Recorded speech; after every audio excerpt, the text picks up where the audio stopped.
Eu tenho vindo ao Brasil com maior frequência, felizmente, e a cada nova vinda eu fico impressionado com a reação do público em geral.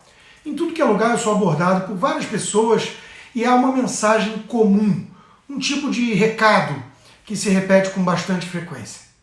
Essas pessoas agradecem por eu lhes dar voz, parabenizam pelo trabalho, muitos brincam com as narrativas pipérnicas que eu sou obrigado a aturar diariamente, ossos do ofício, e depois costumam terminar pedindo para eu não desistir do Brasil, da minha luta, que também é a luta deles.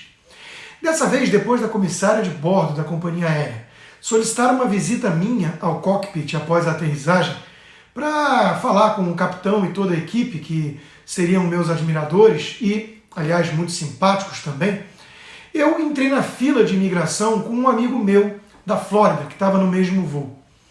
E ao ser abordado algumas vezes ali na fila, esse meu amigo disse: você é comentarista político, você não é um jogador de futebol, você não é um ator da Globo. O que está acontecendo com esse país? E eu confesso que a pergunta ficou na minha cabeça por um bom tempo. Lidar com a fama não é algo trivial para mim, pois eu confesso que eu gosto do anonimato. Mas claro que há aqui um fator muito comovente nisso tudo, que é o reconhecimento por esse público, por essa gente toda em relação ao meu trabalho. E isso envaidece, isso me motiva, isso também me estimula a continuar na luta. Só que a pergunta continuava na minha cabeça depois. Por que um comentarista político acaba sendo tratado como uma espécie de popstar? Isso é normal? E a minha primeira resposta é não. Isso não é exatamente algo normal, esperado. Logo, é preciso ter uma explicação para isso. E eis a minha tese aqui. O Brasil vive um momento bastante atípico, bastante anormal, perigoso. E o povo ganhou gosto pela política, acordou, e o gigante despertou de vez e não vai voltar a dormir, a hibernar. Ciente dos abusos por parte de um sistema podre e carcomido, que tornou elegível um corrupto que desgraçou o país, essa multidão reage. É uma sensação de encruzilhada, de batalha pela própria sobrevivência. Uma questão de vida ou morte mesmo. Vida ou morte da nossa liberdade. É nesse contexto que um simples comentarista político se torna uma espécie de celebridade. Sim, há uma nova realidade aí, fruto do advento das redes sociais, o fenômeno dos influencers com milhões e milhões de seguidores e tal. Mas não é disso que se trata. Não é a fama pela fama ou a abordagem a alguém que é simplesmente conhecido por todos. É quase um olhar de desespero de quem entende o que está em jogo e reconhece nesses, infelizmente, poucos comentaristas mais independentes a coragem de resistir ao avanço desse sistema corrupto e autoritário.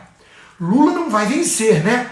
Perguntam quase todos eles, depositando em nós a esperança de dias melhores no futuro. Em um país normal, numa situação estável de solidez institucional, os comentaristas políticos teriam lá o seu papel ao influenciar um pouco o debate com as suas análises. Alguns provavelmente se destacariam um pouco mais, teriam um caloroso reconhecimento de parte do público mais politizado, mas jamais seria dessa magnitude e dessa forma. Do jeito que a coisa acontece hoje, parece um sintoma de uma nação enfrentando uma doença, um movimento golpista e buscando expurgar esse câncer da corrupção e do autoritarismo. A política só ganha tanta dimensão assim quando ela pode afundar de vez uma sociedade, como acontece agora mesmo com a Argentina e já aconteceu antes com a Venezuela. O brasileiro se deu conta disso e resolveu reagir para tentar impedir esse destino cruel em nosso país. E por isso que a manifestação do dia 7 de setembro vai ser enorme, gigante. E quando um ministro supremo, arrogante e ativista, resolve rotular um protesto patriótico desses como algo fascista, isso apenas joga mais lenha na fogueira. Vamos mostrar o tamanho do fascismo, entre aspas, a esses ativistas. Se a democracia liberal vencer, se o ativismo for derrotado por quem defende o império das leis, o embate político ganhará um plano mais secundário, sobre nuances, diferenças legítimas e até saudáveis numa democracia plural. Aí, os comentaristas políticos poderão voltar a ser apenas comentaristas e não ícones de uma resistência heróica. Até lá, nós temos de aceitar o fardo da exposição e o risco que isso representa por sermos essa ponta de lança nesse batalhão todo. E o apoio que recebemos em todo lugar é prova de que nós não estamos sozinhos nessa luta, que somos muitos, uma maioria que cansou de ser silenciosa e também silenciada. Não se trata aqui de apoiar Bolsonaro ou não. É algo muito maior, pois está em jogo a nossa liberdade mais básica. Univos, brasileiros de bem. Não temos nada a perder além desses grilhões esquerdistas. Pois se o ladrão voltar à cena do crime, o Brasil acaba de vez como um país minimamente sério e também livre.